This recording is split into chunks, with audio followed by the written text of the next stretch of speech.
I must marry before I turn 34. God, if truly you are God, I must meet my husband this week. This is the week, God. I know I keep saying every year is my year. This year had better be my year. This week had better be my week.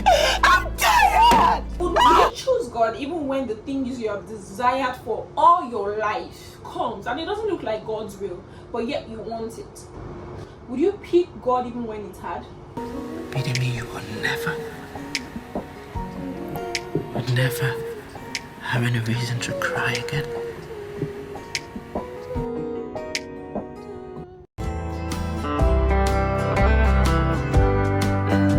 Welcome to Dazzle with Debs. Please subscribe if you've not. I love you.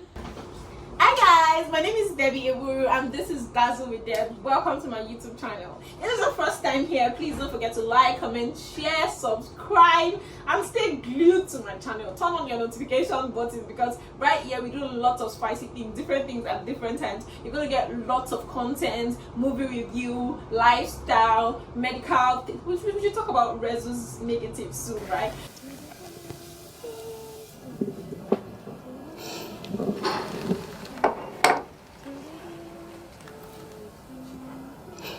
Right. Would you choose God even when the things you have desired for all your life comes and it doesn't look like God's will, but yet you want it? Would you pick God even when it's hard? While I allow you answer that, let's watch this. Today, the tables have switched. The stone the builders rejected has now become the chief cornerstone, with eligible men competing for a hand in marriage. Over here, we have the rich and handsome Adetunji, who's on dying love for Abidemi, and deep pockets means that she gets to be pampered for the rest of her life. The catch: Adetunji is not a Christian, but he is well and better behaved than most Christians out there. Even though I won't be calling any names though.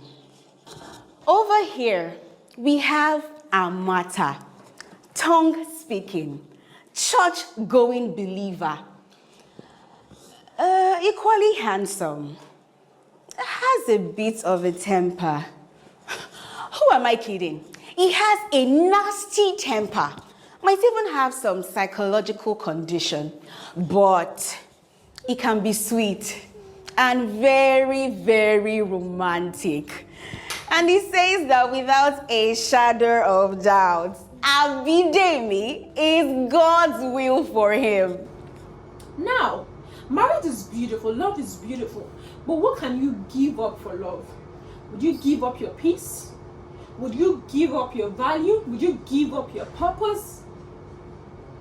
Or the question should be, what's your standard? What would you not give up for love? You need to be able to answer that question for yourself. One shall chase 1,000. Another will chase 1,000. We come together, we chase 10,000. So where is your 1,000? Any love that doesn't align with your purpose sometimes might not be God's choice for you.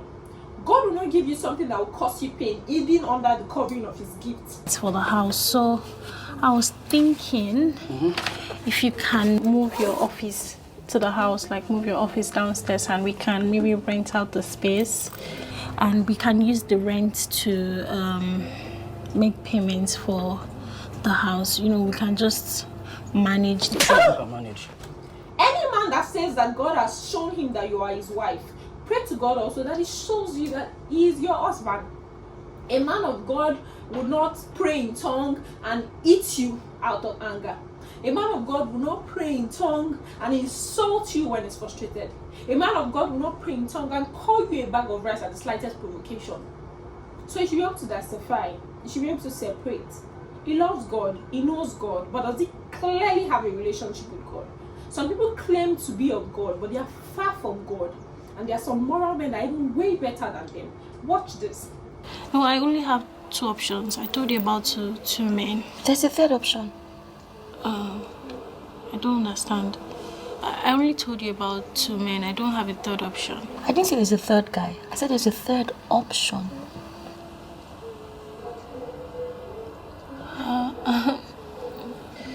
I can't be single. I can't stay alone. So singleness is not an option? No, please. Wholeness is not an option?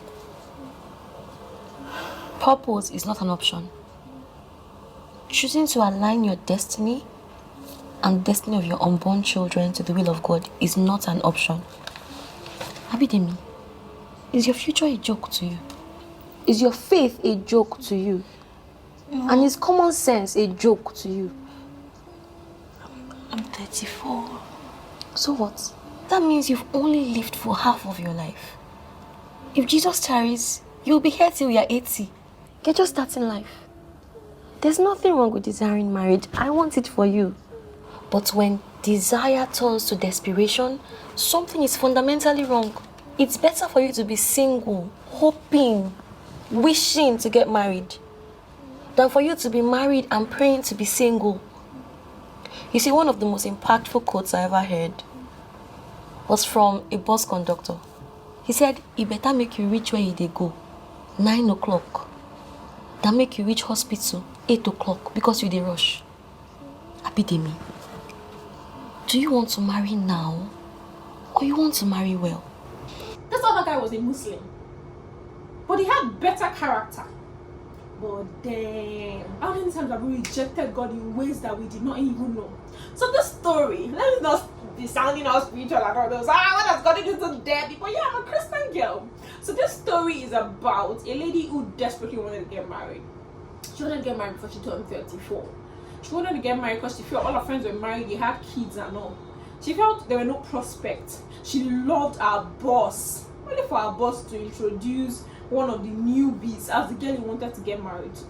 She was devastated. Somebody she had had crush on for years.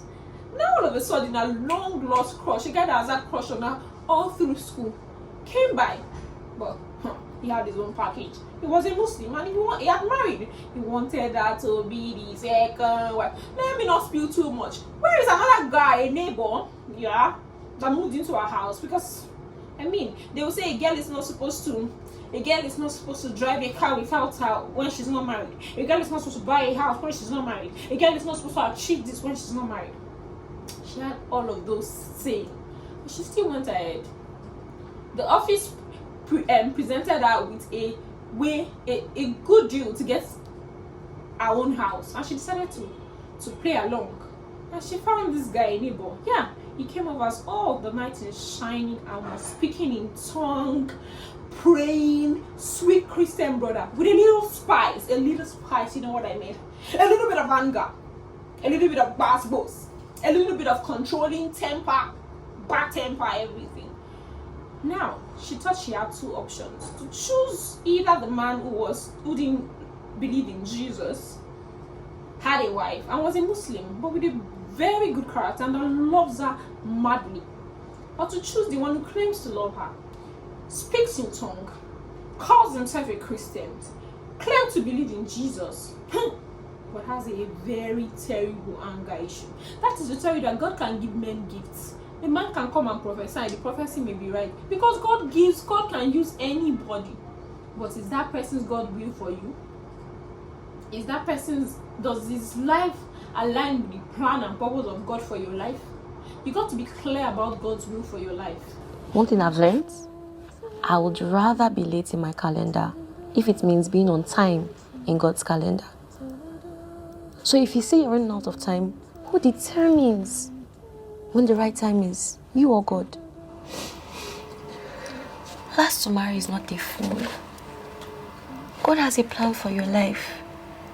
And as a single person, you can fulfill that. You got to be able to draw the line. You got to be all on your own to accept the beauty that comes with even being single in the first place. Fine, marriage is a gift. It's ordained by God. It's an institution. It will come in His own time.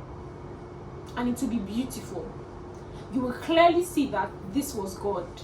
And it was God showing you that He loves you and is interested in you. The man you will marry will be a reflection of God's love for you. So let's be patient. And now down to the lessons I learned from that movie. I learned that you should be able to have a mentor. If she didn't have a mentor, tell me, you should be sound in spirit to be able to even dream. She could see, God could reveal things to her through dreams, even though she didn't know the interpretation. God showed her things. She knew the interpretation, mind you, but she wasn't open to them. And she had a mentor that she ran back to. And then be bold. Try to choose God even when it's hard. I'm talking to myself too. I also learned that there is no timetable. You say, my mates are achieving this, my mates are doing this. How are they your mates? Who told you they are your mates? We all have different ways. Are your mates not dead?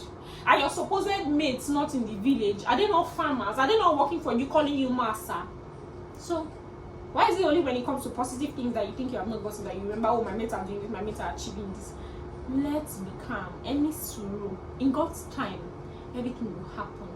It will be perfect. Thank you very much for joining. I hope you enjoyed this movie review. Don't forget to like, comment, subscribe, and share. Love you guys.